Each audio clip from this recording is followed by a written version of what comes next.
Fernando Alonso has had a very interesting career with lots of ups and downs. It has been 25 years since he made his F1 debut, making him have the longest career in F1 history.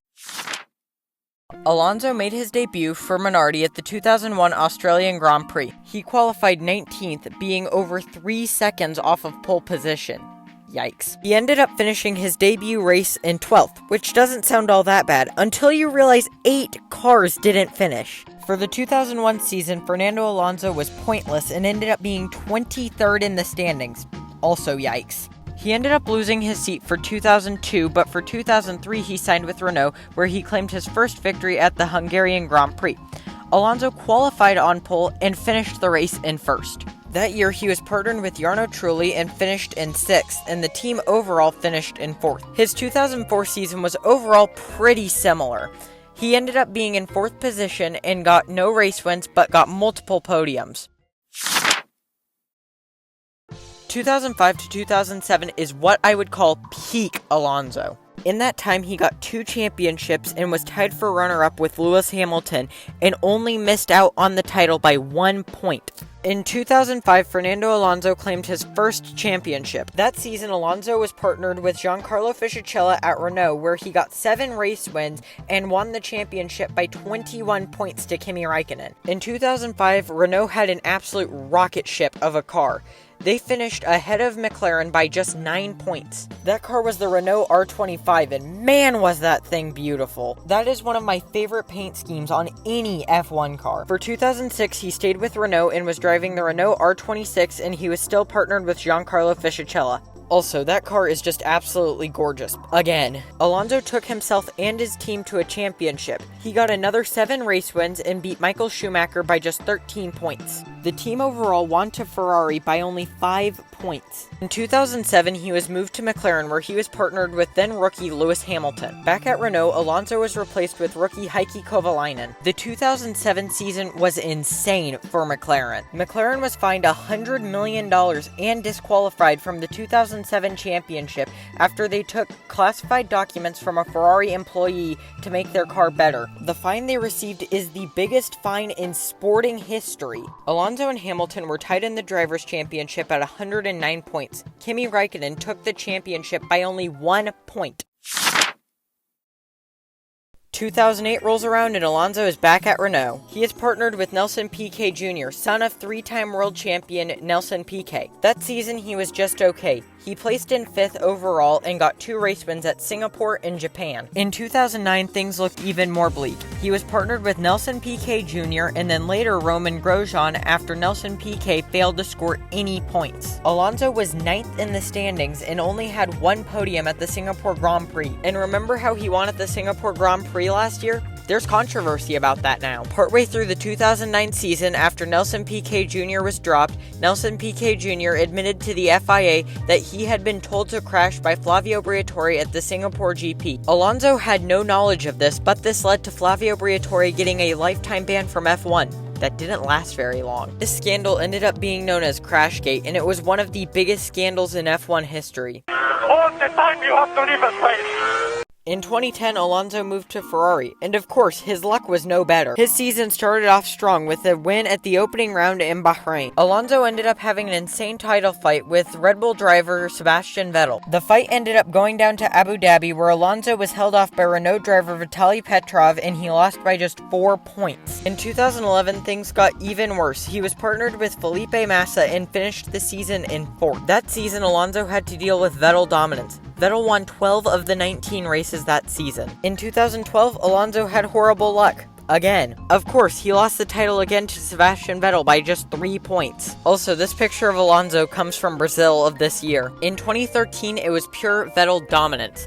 Vettel ended up winning by over 150 points, and Alonso was in 2nd. Vettel got 13 wins, while Alonso only got 2. In 2014, things were not good at all. Alonso placed 6th in the standings due to Mercedes' dominance. Hamilton ended up getting 12 wins that season. In 2015, Alonso moved to a struggling McLaren where he was partnered with Jenson Button. The engine had to be severely detuned due to engine issues. He only scored 11 points and was 17th in the standings.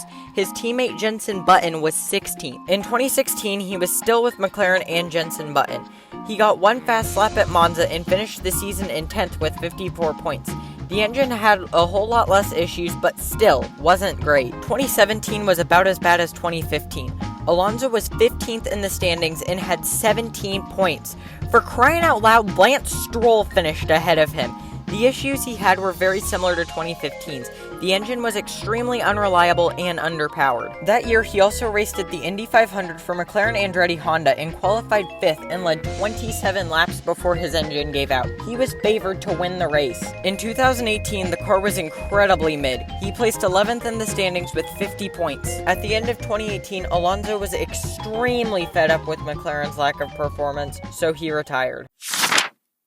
After his retirement from F1, he decided to move on to other things. In June of 2018, Alonso raced the 24 Hours of Le Mans in the number 8 Toyota, partnered with two former F1 drivers, Sebastian Buemi and Kazuki Nakajima. He ended up racing the rest of the 2018-19 season, where he won 5 out of the 8 races and won the championship. He also won the 2019 24 Hours of Le Mans, partnered with the same drivers at the same team. That same year, he tried to run the Indy 500 for McLaren, but his car's performance was really bad. After a crash during practice, he failed to qualify. Alonso also participated in the 24 Hours of Daytona. He was in the number 10 Wayne Taylor Racing Cadillac, partnered with Renger van der Zand, that's one hell of a name, Jordan Taylor, and former F1 driver Kamui Kobayashi. In the next year, 2020, Alonso participated in the Indy 500, where he ended up finishing 21st after a clutch issue. He ended up running the race for McLaren, and my thought is, has this dude ever touched a McLaren where something good has happened?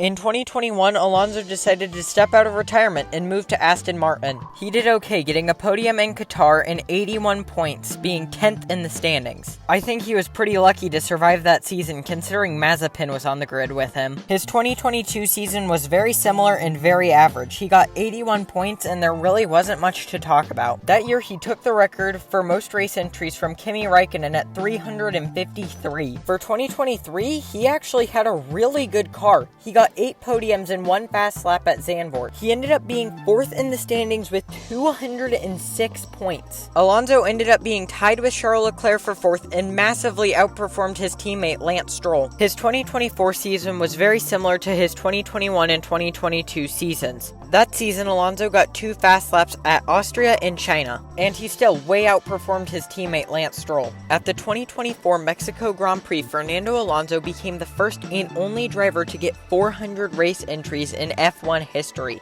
As of recording this video, he is at 431 race entries. He's ahead of Lewis Hamilton by 48 race entries. The 2025 season for him was painfully average. He was 10th in the standings and got 56 points. As of recording this video, it is just after the 2026 Japanese Grand Prix, so things may change. Aston Martin was predicted to be doing really well, but they chose Honda as their engine supplier. They had Adrian Newey as chief designer, and the car is horrible. Both Fernando Alonso and Lance Stroll are about 3.5 to 4 seconds off pace per lap. The Honda engine is super underpowered and vibrating. Alonso said he can only go about 25 laps before he can't feel his hands and gets nerve damage. Aston Martin didn't even finish the Australian or Chinese Grand Prix. Remember kids, if it has anything to do with Fernando Alonso and Honda, run. I hope y'all liked this video about the oldest rookie on the grid. If you liked this video, please like and subscribe. If you didn't like this video, press the dislike button twice. If you have any video ideas, comment them down below, and thank you for watching.